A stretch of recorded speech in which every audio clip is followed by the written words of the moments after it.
Hello प्यारे student, आज हम आप लोग को भूगोल पढ़ाएंगे क्लास 10 का और चैप्टर नंबर 5 पढ़ाएंगे। और इसको अच्छे तरीक़ा से आप लोग को देखना है, एकदम अच्छे तरीक़ा से आप लोग को समझाएंगे। ठीक है, चलिए हम स्टार्ट करते हैं। और स्टार्ट करने से पहले आप लोग को हम बताना चाहते हैं कि ये वीडियो अच्छा लगता है तो इसको लाइक, सब्सक्राइब, कमेंट, शेयर ज़रूर करना है। और आसपास के अपने भाई बहनों को RS कोचिंग सेंटर के चैनल को नाम के बारे में बताना है। और इस चैनल पर ऑल सब्जेक्ट की पढ़ाई कराई जाती है। ठीक है, चलिए हम स्टार्ट करते हैं भूगोल और चैप्टर नंबर 5 जो हमारा क्या है, बिहार कृषि एवं वन संसाधन। ठीक है, तो चलिए अब हम चलते हैं, पढ़ाते हैं कि बिहार कृषि एवं वन संसाधन क्या होता है। ठीक है, तो यहाँ पर लिखा है बिहार एक कृषि प्रधान है, कृषि प्रधान राज्य है। ठीक है, कृषि के मामले में प्रधान राज्य कौन सा है? बिहार है।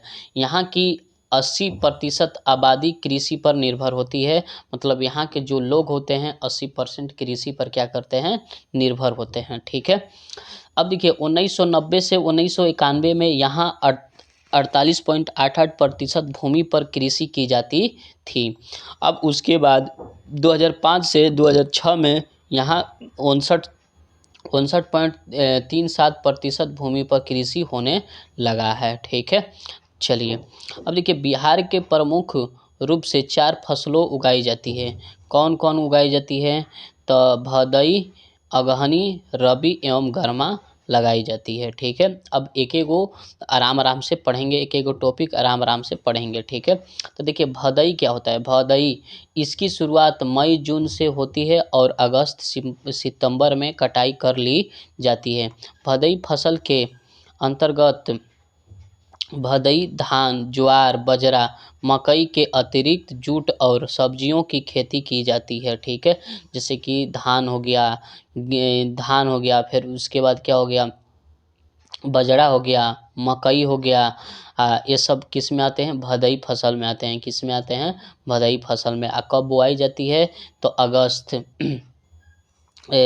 मई जून में बोया जाता है, अगस्त सितंबर में काट लिया जाता है। ठीक है, और उसके बाद देखिए अगहनी का अगर बात करें तो यह फसल मध्य जून के अगस्त तक लगाई जाती है और नवंबर सितंबर में काट ली जाती है। धान, ज्वार, बाजरा, अरहर, गन्ना इस फसल की मुख्य पैदावार है। यह बिहार की सबसे महत्वपूर्ण फसल है। आधी से अधिक कृषिगत भूमि पर अगहनी फसल लगाई जाती है। ठीक है, तो आशा करते हैं कि आप लोग को समझ में आ गया होगा।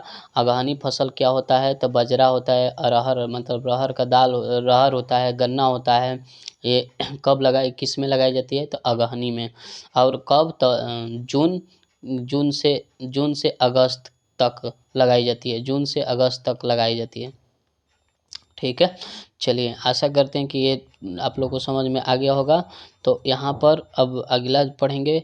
इस फसल को अक्टूबर नवंबर के मध्य में लगाया जाता है और अप्रैल में काट लिया जाता है। गेहूं, जौ, दलहन, तेलहन इस फसल की मुख्य पैदावार है। ठीक है, चलिए रबी में ये सब आते हैं, रबी फसल में ये सब आते हैं। ठीक है, अब देखिए गर्मा फसल का अगर बात करें तो इस फसल को गर्मी के मौसम में उन क्षेत्रों में लगाया जाता है जहां सिंचाई की समुचित व्यवस्था है।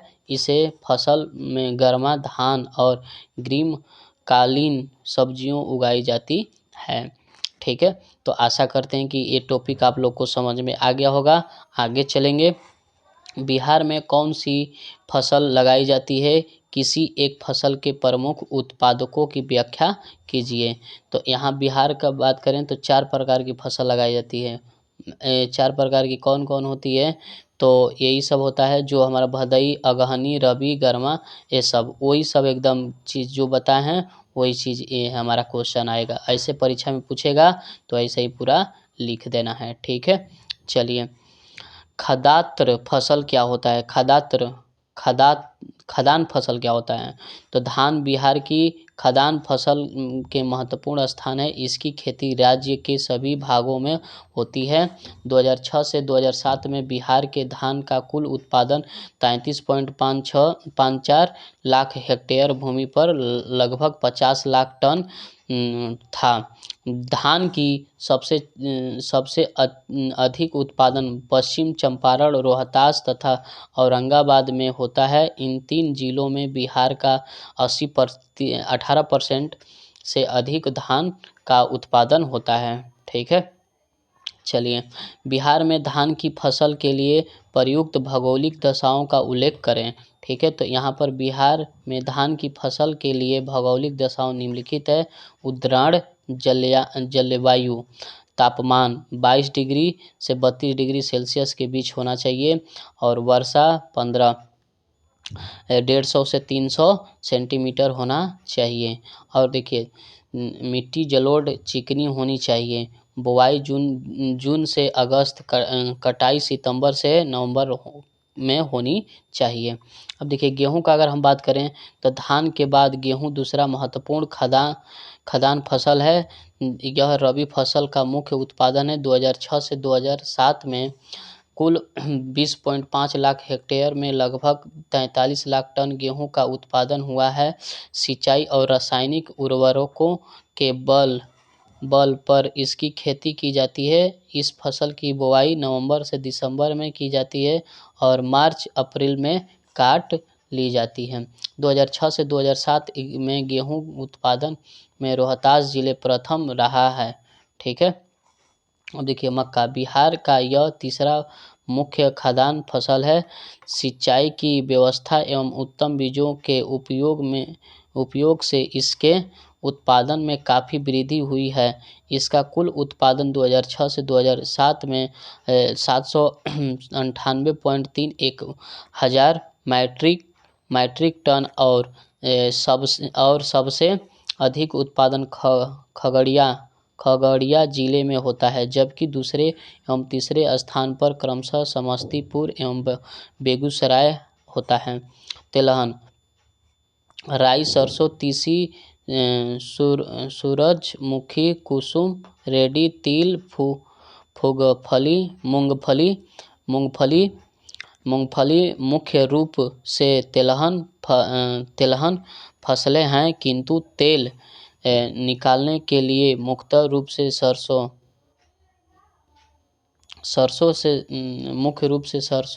राई, तीसी एवं सूरजमुखी का उपयोग होता है। तिलहन उत्पादन में सबसे आगे पश्चिम चंपारण है, जिसके बाद बेगूसराय, पूर्णिया एवं सहरसा का स्थान आता है। ठीक है, अब देखिए दलहन का बारे में बात करें तो बिहार में दलहन फसलों में चना, मसूरी, खेसारी, मटर, मूंग, अरहर, उड़द तथा कुर्थी प्रमुख है। इसमें चना, मसूरी, खेसारी, मटर एवं गर्मा मूंग रबी दलहन की फसल है, जबकि अरहर और मूंग खरीफ दलहन की फसल हैं। 2006 से 2007 ईस्वी में बिहार में रबी दलहन की खेती 519.6 हजार हेक्टेयर भूमि में की गई है और कुल पैदावार 375 हजार मैट्रिक टन था। दलहन उत्पादन में पटना जिला का स्थान सबसे आगे है, जबकि औरंगाबाद, कैमूर जिले क्रमशः दूसरे और तीसरे स्थान पर हैं। ठीक है, चलिए अब देखिए यहाँ पर बिहार में दलहन के उत्पादन एवं वितरण का संक्षिप्त विवरण प्रस्तुत कीजिए। ठीक है, तो होगा हमारे क्या बिहार में दलहन फसल में चना, मसूरी, खेसारी, मटर, मूंग, अरहर, उर्दी तथा कुर्थी प्रमुख है। चना, मसूरी, खेसारी एवं मटर रबी दलहन की फसलें तथा अरहर तथा मूंग खरीफ की फसल हैं। दलहन उत्पादन में पटना प्रथम स्थान पर है तथा औरंगाबाद और कैमूर क्रमशः द्वितीय और तृतीय स्थान है। ठीक है,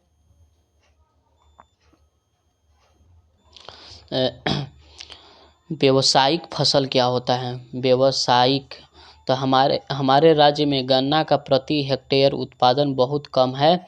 यह उत्तरी पश्चिमी भाग में इसकी खेती प्रमुखता से होती है। गड़क,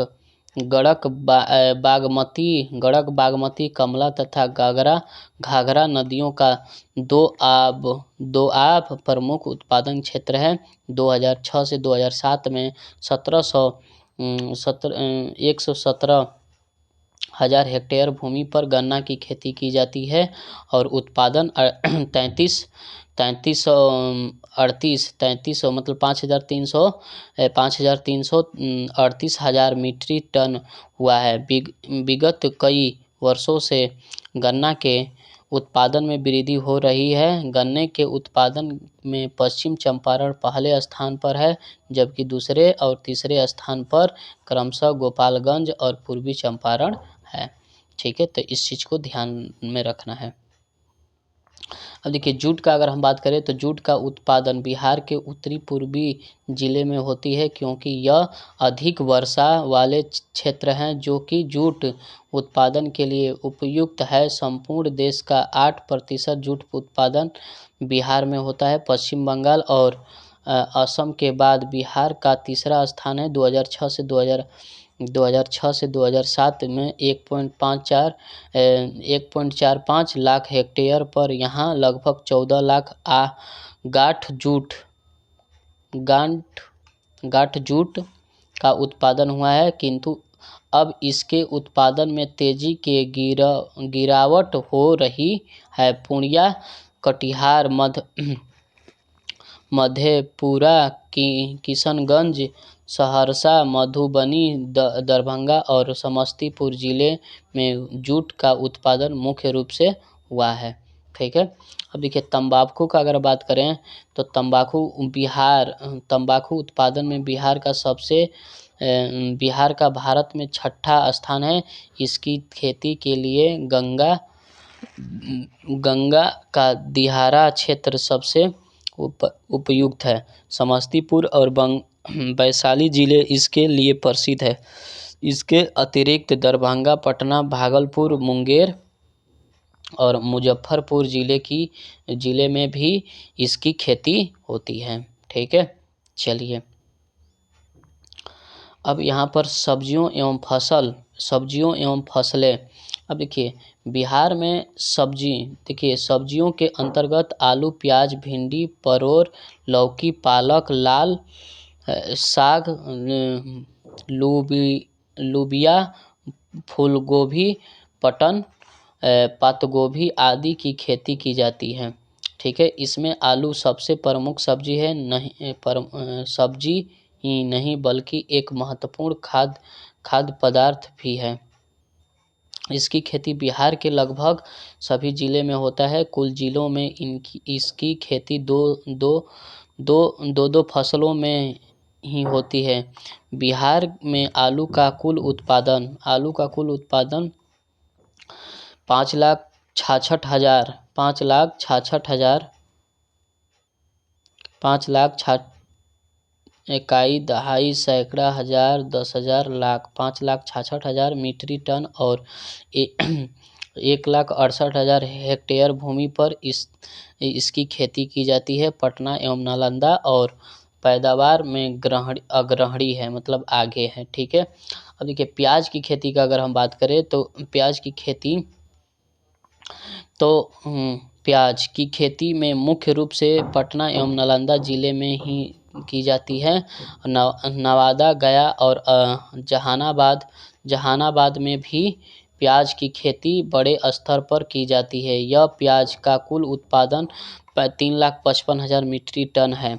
ठीक है, सब्जियों की खेती बड़े पैमाने पर गंगा सड़क एवं बागमती के दियारे क्षेत्र में होता है। पटना और इसके आसपास में बड़े भूभाग पर अनेक प्रकार की सब्जियां पैदा की जाती है। देखिए, मिर्च चिल्ली, मिर्च की खेती दियारा क्षेत्र में गंगा के दोनों किनारे पर बड़े पैमाने पर की जाती हैं। और आम के लिए भागलपुर, मुजफ्फरपुर, पूर्णिया, दरभंगा जिले प्रसिद्ध हैं। लीची के लिए मुजफ्फरपुर और वैशाली जिले प्रसिद्ध हैं। और केले के लिए वैशाली, खगड़िया, बेगूसराय, समस्तीपुर में बागान विकसित हैं। ठीक है।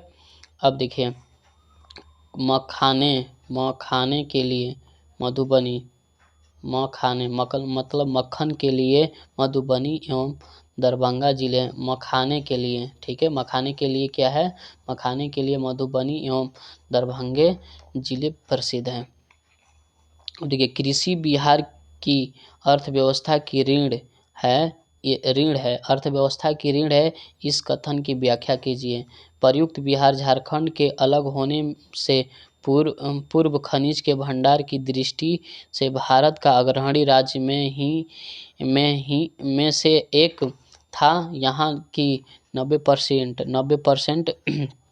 आबादी गाँव में निवास करती है, जिनकी मुख्य पेशा कृषि है। 80% लोग कृषि पर ही आधारित हैं। उनके जीविका के आधार एवं अर्थव्यवस्था की रीढ़ कृषि को कहना कोई अतियोक्ति नहीं होगी। ठीक है। अब देखिए कृषि की समस्या, प्रॉब्लम ऑफ एग्रीकल्चर। बिहार की 90% आबादी देहात में रहती है और 80% जनसंख्या कृषि पर आश्रित है। इसके बावजूद यह राज्य कृषि संबंधित अनेक समस्याओं से जूझ रहा है। ठीक है। अब देखिए मिट्टी कटाव एवं गुणवत्ता का ह्रास। भारी वर्षा और बाढ़ के कारण मिट्टी का कटाव होता है, साथ ही वर्षा से लगातार रासायनिक खादों के उपयोग से भी मिट्टी का ह्रास हो जाता है। अब उसके बाद घटिया बीजों का उपयोग, उच्च कोटि के बीज का उपयोग नहीं होने के कारण प्रति एकड़ उपज अन्य राज्यों की अपेक्षा कम हो रही है। ठीक है। अब उसके बाद देखिए खेतों का छोटा आकार। हमारे राज्यों में खेती का सबसे छोटा है, जिसके कारण वैज्ञानिक पद्धति से खेती संभव नहीं हो पाती है। तो इस चीज़ को ध्यान में रखना है। किसानों में खड़वादिता। यहाँ के किसान परिश्रम पर काम, भाग्य और रूढ़िवादिता पर अधिक भरोसा करते हैं। ठीक है। सिंचाई की समस्या। यहाँ की कृषि मानसून पर निर्भर है। बाढ़ और सुखाड़ यहाँ की नियति है, फिर भी सिंचाई की समुच व्यवस्था नहीं है। यहाँ मात्र 46% भूमि पर ही सिंचाई हो पाती है, शेष भाग सिंचाई से वंचित रह जाते हैं। अब बाढ़ के बारे में बात करेंगे तो यहाँ की अधिकतर नदियों विनाशकारी बाढ़ के लिए प्रसिद्ध है। बिहार के अधिकांश नदियों में भयंकर बाढ़ आता है और बड़े पैमाने पर जान माल की क्षति पहुंचाता है। देखिए बिहार कृषि की समस्याओं पर विस्तार से चर्चा कीजिए। ठीक है। तो यहाँ पर बिहार की कृषि की समस्या निम्नलिखित है। और पहला हो गया मिट्टी कटाव एवं गुणवत्ता। ठीक है। तो यही सब है जो हमारे पहले बताए हैं, वही सब इसमें लिख देना है। ठीक है। अब देखिए जल संसाधन का अगर बारे में बात करें तो बिहार में जल का विशाल भंडार है, जो हमें दो प्रधान स्रोतों से प्राप्त होता है, धरातलीय जल, भूमिगत जल। ठीक है। तो इसमें नदियों, जलाशय, तालाब आते हैं और इसमें कुएं, झरने, नलकूप, हैंडपंप आदि शामिल होते हैं भूमिगत में। बिहार में जल संसाधन का उपयोग मुख्य रूप से सिंचाई, गृह एवं औद्योगिक संस्थाओं में होता है। वर्तमान में 95% से अधिक जल संसाधन का उपयोग सिंचाई में होती है। बढ़ती जनसंख्या के लिए अन्य उत्पादन बढ़ाने के लिए भी सिंचाई की आवश्यकता है। बिहार में सिंचाई के प्रमुख साधनों में नहर, कुआं, नलकूप, तालाब आदि पाइन हैं। अब देखिए नहर का अगर हम बात करें तो बिहार में सिंचाई के लिए नहर प्रमुख साधन है। यह कुल सिंचित भूमि का 40.63% भाग नहरों द्वारा सिंचाई की जाती है। बिहार में कुल नहरों का विकास आबादी के पूर्व और कुछ का आबादी के पश्चात हुआ है। ठीक है, अब देखिए यहाँ से हम अपना वीडियो बंद करते हैं और उसके बाद पार्ट नंबर 2 में यहाँ से आबादी के पूर्व की नहरें, ठीक है, आबादी बोल रहे हैं, आज़ादी के पूर्व की नहरें से हम अगला वीडियो स्टार्ट करेंगे। अगर ये वीडियो आप लोग को अच्छा लगा है तो इसको लाइक कमेंट शेयर ज़रूर करना है। ठीक है, चलिए हम यहाँ से बंद करते हैं। ठीक है, जय हिंद जय भारत।